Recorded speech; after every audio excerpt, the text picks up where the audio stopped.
Welcome to a gentle yoga practice this morning.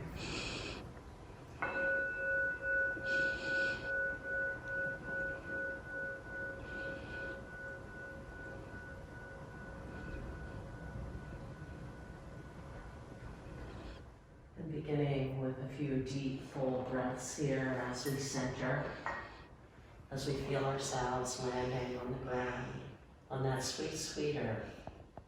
Feeling that support rising up to greet us on this day.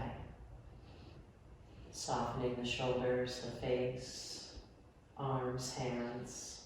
And as we sink into that sense of the soil of the earth, the grounding with the lower body and those touch points where our body and the ground meet, the upper body just naturally tends to rise up and open, with a sense of spaciousness. So we get to feel grounded and rooted, touching earth, and at the same time open and spacious and free, expanding out into the sky. And feeling that breath, that breeze of the breath, welcoming ourselves to be with the sensations in the body, the union of the body and the breath. Chest rising, falling, belly maybe expanding, condensing, and just this inner dance or this inner play that's taking place. A welcoming home to our hearts and to the grace of this day. Letting the sensations, the season, touch us, be with us, one breath, one moment at a time.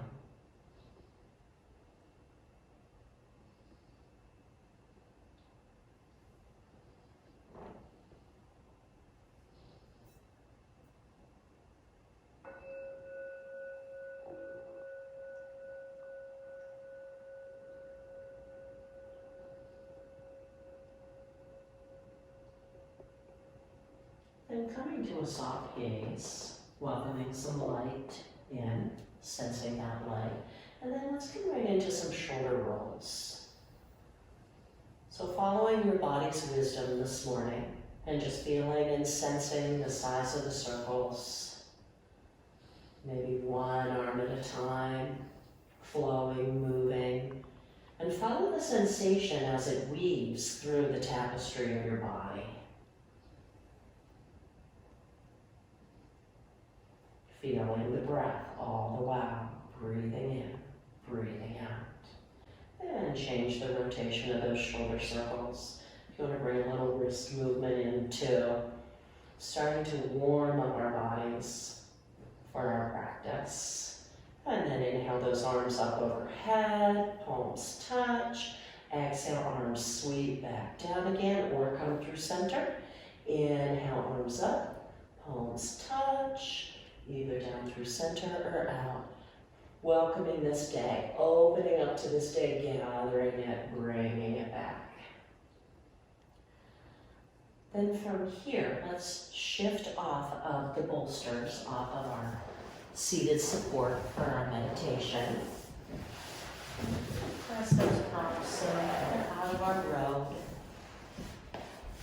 And still accessible. Tina, I'm going to have you put your bolster back a little further, if you would, please. So then some of the movements will be able to see your legs and feet too. So if you knee down twist from this position, just dropping the legs, a little twist, nothing deep yet, shifting. So continuing to feel the ground beneath you. So as I move and shift, my mind gets to drop down into my body and down into that ground and follow those touch points. So as I follow those touch points, the body sinks in, and so then I release any unnecessary tension or holding because I'm connected. And now we're going to head into table pose. So facing forward towards me, coming into table. And let's just get acquainted first with a little bit of moving table and child, dropping the hips back towards the heels on the exhalation. On the inhalation, rise and back up again. So as you're moving through this, get a sense with your hands, splaying those fingers, and checking in that the body is not coming out over the hands and compressing the wrists. So just a general movement here at first. And then back up. So let's take a moment, check if we have about a fist distance or so between our thighs. This whole idea that the spine will move more freely with this fist distance versus bring your legs together and just do a few cat and dog or cat and cow and see how that feels in your body, through your spine, your hips, your shoulders, and then take the knees about hip distance apart and then come into this movement. So for most people, there's a lot more freedom and ease whenever they come in when the knees are hip distance apart instead of together. Just a little nuance there to play with. And then back. Now taking a look at some hand positions. So if you take a look at Karen over here, it is effective for her to basically tripod her hands on the fingers to give her a neutral wrist, which also helps to strengthen her arms and shoulders. Taking a look at Tina, her fingers are splayed wide, which really helps energize the hands also to root and ground down. So the one thing that I mention from time to time with people, it's really common for us to be kind of forward, where the wrist is actually getting a deep compression, and that's not what we want, for the health and well-being of our wrists. So if we just shift the hips back a little bit, the shoulder's not necessarily over the wrist, but I've got a safer, 21st century care for my wrist, hands, and shoulders. Tina, would you come into either an open fist or a closed fist? Okay, so Tina's doing a closed fist. And Karen, would you come into an open fist? And Karen, can you, instead of the fist forward, rotate that the fingers are towards each other? Yeah. And so the main reason with that is if my knuckles are forward, my chest sort of collapses in and rounds my upper back. So when I turn it out, then I've got that more neutral spine, natural spine position. So those are a few positions. Then Tina, would you fold your mat back? And then Karen, come into whatever position you want. So with this, the natural tendency when people fold the mat back is that they put their whole hand on the mat and the fingers on the floor. What we want to do is actually put the heel of the hand on the mat and then the knuckles in the hand on the floor. So if you take a look when I do that, Tina, would you have your whole hand on the mat so we can do a except for your fingers, your palm, excuse me, okay? And then come into your table, okay? And then, so you see how there's still a good bit of pressure on the wrist because we really haven't taken the angle out of the hand. Then Samantha, if you come on over with me, if I just have the heel of my hand on here and the knuckles down, see how that opens up the wrist joint. So Tina, check that out with me now. See if you feel it come forward a little bit more, that truly the heel of the hand. Mm-hmm. How's that feel for you? Oh, it was way too stiff the last time. Yeah, much more relaxed. Okay, and she still has a nice strong upper body here. So, ladies, choose whatever position you want and we'll come into the 6 movements of the spine. And then I'll demo actually a couple other positions for the hands and arms. So, cat and dog or cat and cow, where we tuck the tailbone, the belly, the chest, the head and neck release.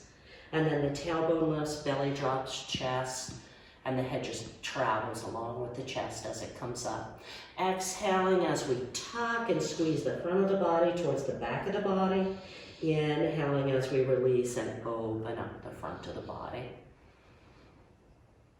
Then, ladies, I'm going to take you into, let's go ahead and do all 6 movements just ever so briefly, then you can continue with them when I bring Samantha back for me to show some other variations with this, with the arm positions. So if you swing the hips to the left, Drop the left ear to the left shoulder. The gaze is straight down between the thumbs, like the nose is pointing down or between the hands. And then bring everything back to neutral. And then swing the hips to the right, right ear to the right shoulder. Again, the nose is straight down. Inhale back to center. Exhale into the stretch. So all of these movements, all 6 movements of the spine, you know, cat and dog, the side to side, table crescent moon. And then when we bring a upper body twist in, it's exhale into the stretch and inhale as we gather it back to center. Sometimes it's just natural for people when their hips go one way to turn their head and look over their shoulder. There's nothing wrong with that. I like to bring the posture in a way that also the side of the neck gets stretched and the top of the shoulder gets stretched. So then the last set of these 3 sets of the 6 movements of the spine, you bend the elbow and turn towards that elbow. And then we do turn the head, if that's safe and available to you, lay on the head, bend and twist. And you might notice that sometimes Karen or Tina might even change their hand position based on which movement of the spine that they're doing. And that's listening to the body and just meeting ourselves, sensing and honoring how will this best, you know, serve me in this moment. And then ladies, if you want to go ahead and continue with your 6 movements, if you want to weave any moving child to table in there, or, you know, do any other prop variations. And so what I'd like to demonstrate this time, find my blocks here. This is a position that I find so helpful for a lot of people, whether it be hand, wrist, elbow, shoulder issues. And I use a higher block for it. So the elbows and the forearms are on the block. It can be out like this. This is more comfortable for me. And then I'm pressing strongly into the elbow and the forearm instead of collapsing into this. So I'm still getting my upper body strengthening in this posture. And then again, I can do tuck tailbone, belly, chest, lift tailbone, drop belly, lift chest, and move through. I also can do the side to side stretching from this position. Now it's a little trickier to do the bend the elbow, extend, but it does work. So I'm going to give a comparison while we're looking at this. Sometimes, you know, we don't want to bother with props or take time, I get it. But take a look at the difference. So my spine really can barely move when I don't have that elevation bringing me up more like table and neutral spine, you know. And so you might see some compensating here. So just want to, you know, I might exaggerate a little bit when I demonstrate things just to make it more visible and accessible. Another nice thing that a lot of students really like is towel under the knees. I have some sensitivity in my knees. It completely changes the posture. Some people, their ankles aren't, you know, they just aren't as mobile. No big deal. It's a structure thing. So coming up on this also helps ease pressure on the ankle. And then some other folks, if they actually put the towel under here to fill up the hole, they can take and turn a posture that was really uncomfortable to them into something that they really enjoy. So this whole idea of helping to make the practice accessible for people. That helps with people who have foot cramping if they're trying to be in that position otherwise. Definitely. Foot cramping, calf cramping, you know, there's a lot of good benefit to placing towel, blanket, you know, you have those things around the house. So my students have taught me, you know, so much of what I'm teaching you. You know, some came from my teachers, but a lot came from my students, listening to their bodies and finding a way to make it work. So I have a student that has both some knee issues and some wrist and arm issues. So take a look. I just love it. You know, it just puts a smile on my face when I see her creating her practice. Then take a look, for some people that are really concerned about how do I get back up. And we have chairs that can be by people also. But with turning those blocks, She's already part way up there, and then stepping it on up. And releasing back down there. Okay, thanks gals. Your spines will be really good and warmed up now. So from here, we're headed down for our belly down back bend. So you might want to grab your towel, you might not. I'm gonna do a little demo here with the towel. So some people, being on their belly doesn't work for them, you know, that's fine. You know, we've got Samantha, what, 7 months pregnant here filming us. Belly down is not for her. But what can make a world of difference for people, you know, based on back issues and pelvic issues, and is if they take a towel and they place it underneath, you know, either their belly or lower down their pelvis or both.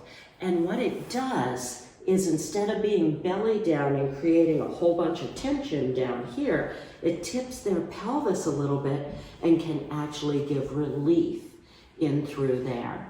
So we're either gonna stack the hands or stack the arms and rest the forehead and come into some smooth, easy breaths here. And then start to deepen your breath a little bit so that you start to feel your body rising and falling, riding the wave of the moment, riding the wave of your breath. And then from here, check that your feet are on your mat because we'll be coming into belly down mountain. So curl those toes under, press strongly back through your heels.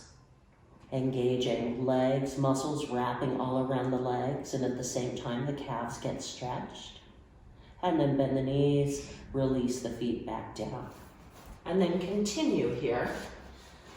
So you'll engage and release because that gets certain muscle fibers and moves energy in our bodies in a certain way. And then when we do it and hold, that again has different energetic qualities in the body and also addresses different fibers within the muscles. Soft jaw, breath flowing. Engage and release, hold however it works for you.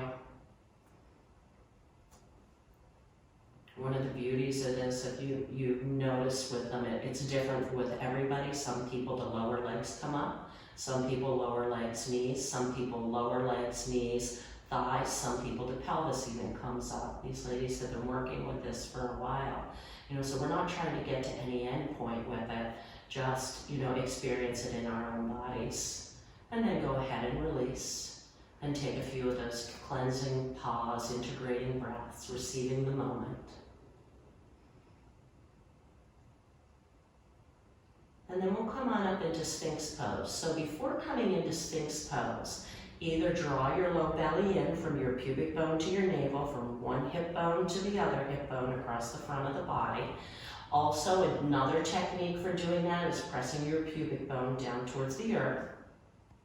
And then come on up on your elbows. So the elbows are going to either be below the shoulders or a little broader than below the shoulders. That we're not, they're not going to be back by the ribs. They're going to be forward more. And then pressing strongly down into the elbows. And then just lengthening up through the crown of the head, lengthening through the tailbone. So it's not really visible, but they're strongly pressing down into their elbows. This is really the key point, but also the grounding does continue up through there. Excellent back bend, gets the whole back of the torso. Smooth, easy breaths here. You know, and sometimes I invite people to just imagine that they're opening and lengthening through their body from the crown of the head to their tailbone, just like a little bit of a rubber band stretching, and sometimes that'll create a little bit difference of a nuance and make the posture more comfortable too. And then go ahead and release back to the belly down position, stacking arms or towel or hands, you know, however, or resting head. And then again, coming into your breath. So a position like this can also be a meditation position for people. The traditional position is seated, but there is different ways. So when we're practicing mindfulness, we're integrating meditation in different ways throughout our practice, including when we're moving. And then from here, the next place that we're headed, let's go back to belly down mountain again, curl the toes, press back through the heels.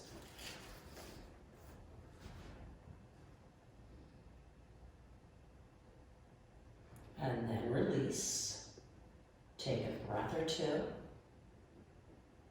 And then let's come into locust pose just with the lower body for locust pose. So, the legs are hip distance apart. And then, again, that deep engagement where you're either drawing the low belly in, you're pressing the pubic bone into the ground, etc. And then lifting the feet, the lower legs, and the thighs with the legs straight. It's not a bent knee practice. And again, it varies from person to person. Not having them engage through the feet. Breath flowing.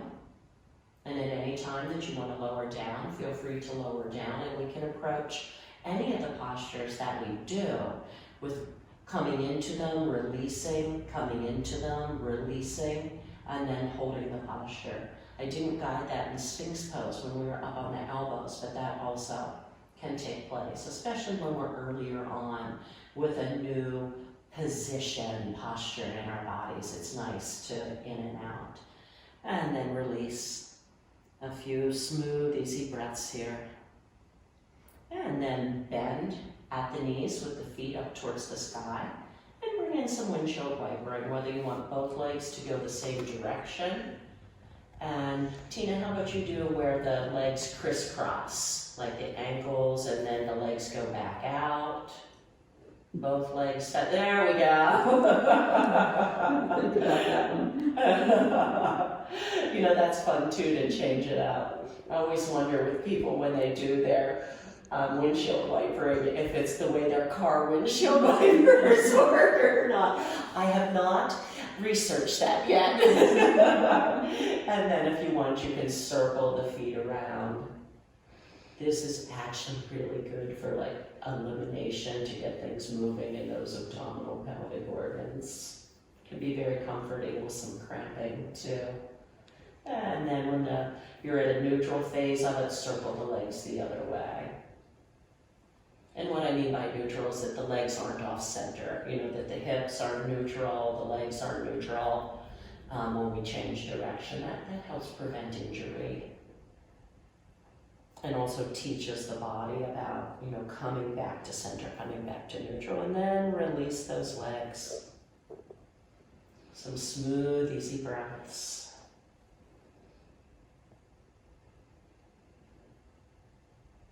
Let the breath move you. Feel the sensations and the season within your body, your mind, your heart. And taking a moment to appreciate yourself, taking this time to care for the creation that you are. One breath, one moment at a time.